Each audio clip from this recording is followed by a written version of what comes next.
North America and Europe are, particularly North America, are debating whether or not we can really make commitments to this new energy strategy, and that climate change still has risks that we're uncertain about, and we need to think this through carefully, and we need some more studies, and why don't we put some money into research, and we'll think about doing something about this. That's a strategy that we can implement, but it's a strategy that has immense risks for North America and Europe. This is Shenzhen. This is a city in the People's Republic of China that is across the bay from Hong Kong. And this is what the city looked like in 1980. It was about 80,000 people in 1980.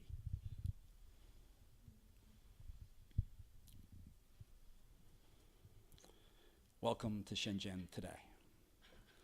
It's 12 million people, 2 New York cities built in 30 years. North America and Europe don't know about change this fast. It was a complete mess as a city for the first 15 years or so of this build-out. It invited in dirty industries of every kind. It paid subhuman wages. It had terrible environmental. It enforced nothing on the environment. It was a terrible, terrible place.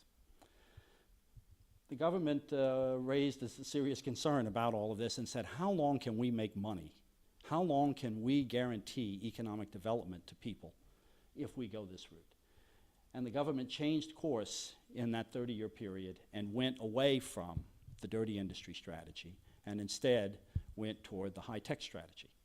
And it began to invite in both foreign investment and its own investment, significantly its own investment, to build instead this high-tech city instead of the low-tech, dirty industry-based city. And what is made in Shenzhen?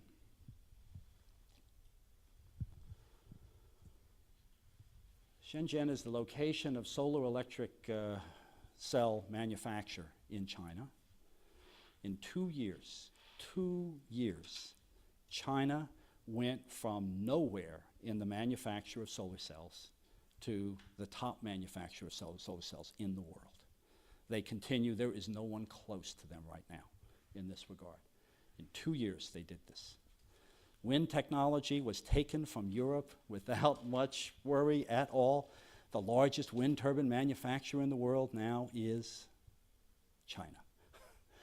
It's not in Shenzhen, it's in cities near Shenzhen, but this entire complex is being built for this new strategy of development. I wouldn't say that the Chinese woke up and have been talking to folks in California about environment a lot that led to the planners changing their mind. It is that they saw an immense capability of taking over a market opportunity. In 2 years, they were able to just come in, go from 11% to 60%. The Japanese disappeared, okay, as a producer in this regard. And now China and Shenzhen are leading in this regard. Doesn't mean that China is not without its warts. It's building coal-fired power plants left and right. It has all sorts of problems itself. I'm not trying to romanticize. What I am trying to say is that we are in a world where change occurs very fast, most particularly currently in Asia. I think what we are seeing in Asia today will be beat by Africa in another 15 years or so. It's going to be unbelievable.